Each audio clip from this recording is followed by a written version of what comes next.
বন্ধুরা, কল্পনা করুন একটা যুদ্ধ শুরু হলো, কিন্তু আকাশে কোনো গর্জন নেই, কোনো মিসাইল লঞ্চ হয়নি।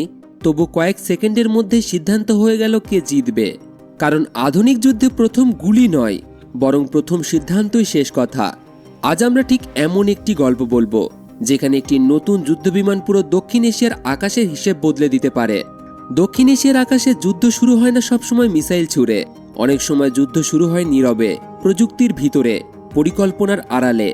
আর ঠিক তেমনই এক বিষয় নিয়ে কথা বলতে চলেছি আজ আমরা। প্রশ্ন একটাই, বাংলাদেশ যদি ইউরোফাইটার টাইফুন পায়, তাহলে কি পাকিস্তানের বহুদিনের আকাশের রাজা F-16 তার আধিপত্য ধরে রাখতে পারবে? পাকিস্তানের F-16 শুধু একটি যুদ্ধ বিমান নয়, বহু বছর ধরেই এই বিমান দিয়েই তারা আঞ্চলিক শক্তির বার্তা দিয়ে এসেছে। কিন্তু সময় বদলায়, যুদ্ধের ধরন বদলায়, আর বদলে যায় প্রযুক্তির ভাষা। ঠিক তখনই আলোচনায় আসে ইউরোফাইটার টাইফুন, ইউরোপের 4টি শক্তিশালী দেশের যৌথভাবে তৈরি করা একটি আধুনিক যুদ্ধবিমান। ইউরোফাইটার টাইফুনকে বলা হয় 4.5 জেনারেশন মাল্টি রোল ফাইটার। এই কথাটার মানে শুধু আধুনিক হওয়া নয়, এর মানে হলো এই বিমান একাই আকাশের শত্রু দমন করতে পারে, প্রয়োজনে স্থল লক্ষ্যবস্তুতে আঘাত হানতে পারে, আবার নিজের আকাশ সীমাকেও রক্ষা করতে পারে। এক কথায় এটি একাধিক যুদ্ধের জন্য তৈরি একটি পূর্ণাঙ্গ প্ল্যাটফর্ম। এই বিমানের সবচেয়ে বড় শক্তির জায়গা হলো এর টুইন ইঞ্জিন ডিজাইন। দুটি শক্তিশালী ইঞ্জিন থাকার অর্থ শুধু বেশি গতি নয়, এর মানে হলো দীর্ঘ সময় আকাশে টিকে থাকার ক্ষমতা, ভারী অস্ত্র বহনের সুবিধা, এবং যুদ্ধের মাঝখানে যদি কোনো একটি ইঞ্জিন ক্ষতিগ্রস্ত হয় তবুও মিশন শেষ করার আত্মবিশ্বাস। আকাশ যুদ্ধে এই বাড়তি নিরাপত্তায় অনেক সময় পার্থক্য গড়ে দেয়। এরপর আসে টাইফুনের চোখ, এক অত্যাধুনিক AESA রাডার। এই রাডার একসাথে একাধিক শত্রু বিমানকে শনাক্ত করতে পারে, তাদের গতিপথ বিশ্লেষণ করতে পারে, এবং অনেক দূর থেকেই হুমকি বুঝে নিতে পারে। সহজ ভাষায় বললে, শত্রু যখন বুঝতেই পারবে না যে সে ধরা পড়েছে, টাইফুন সেখানে ইতিমধ্যেই তাকে ট্র্যাক করে ফেলেছে। কিন্তু শুধু ট্র্যাক করলেই যুদ্ধ জেতা যায় না, সিদ্ধান্ত নিতে হয় দ্রুত। এখানে ইউরোফাইটার টাইফুনের অ্যাডভান্স সেন্সর ফিউশন প্রযুক্তি বড় ভূমিকা রাখে। বিভিন্ন সেন্সর, রাডার এবং সিস্টেম থেকে পাওয়া সব তথ্য একত্র করে পাইলটের সামনে একটি পরিষ্কার যুদ্ধচিত্র তুলে ধরা হয়।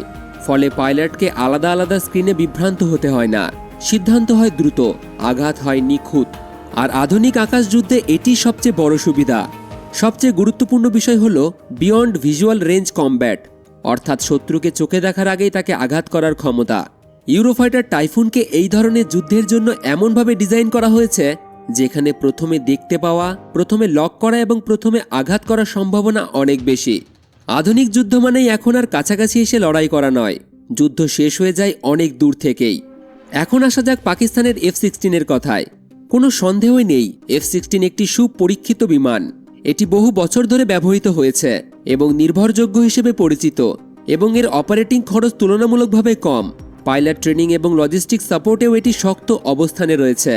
কিন্তু বাস্তবতা হলো F-16 এর মূল ডিজাইন অনেক পুরনো।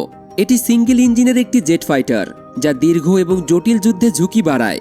সব সংস্করণের F-16 এ আধুনিক AESA রাডার নেই, আর সেন্সর ফিউশন ও ইলেকট্রিক ওয়ারফেয়ারের ক্ষেত্রে এটি ইউরোফাইটার টাইফুনের থেকে অনেকটা পিছিয়ে পড়ে।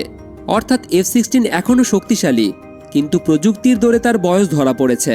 দুই বিমানের মুখোমুখি তুলনায় দেখা যায় রাডার ও সেন্সরের ক্ষমতা ইউরোফাইটার এগিয়ে, ইঞ্জিনের শক্তি ও স্থায়িত্বে ইউরোফাইটার এগিয়ে, আধুনিক আকাশ যুদ্ধের সিদ্ধান্ত নেওয়ার গতি ও প্রথম আঘাতের সক্ষমতাও ইউরোফাইটার আগিয়ে।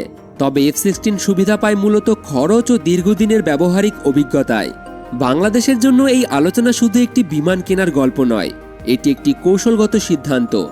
ইউরোফাইটার টাইফুন মানে আকাশ প্রতিরক্ষার গুণগত পরিবর্তন, মানে ভবিষ্যৎ যুদ্ধের জন্য প্রস্তুতি, মানে এমন একটি সক্ষমতা যা শুধু প্রতিক্রিয়া দেখাবে না, প্রয়োজনে প্রতিপক্ষকে আগেই সতর্ক করে দেবে। তবে একটি বিষয় স্পষ্ট করে বলা দরকার, সবকিছু নির্ভর করবে কোন সংরক্ষণের ইউরোফাইটার নেওয়া হচ্ছে, কী ধরনের অস্ত্র ও রাডার কনফিগারেশন থাকছে, এবং পাইলট ও গ্রাউন্ড সাপোর্ট কতটা শক্তিশালী হচ্ছে তার উপর। কারণ আকাশে শুধু বিমান নয়, মানুষ আর পরিকল্পনাই শেষ কথা।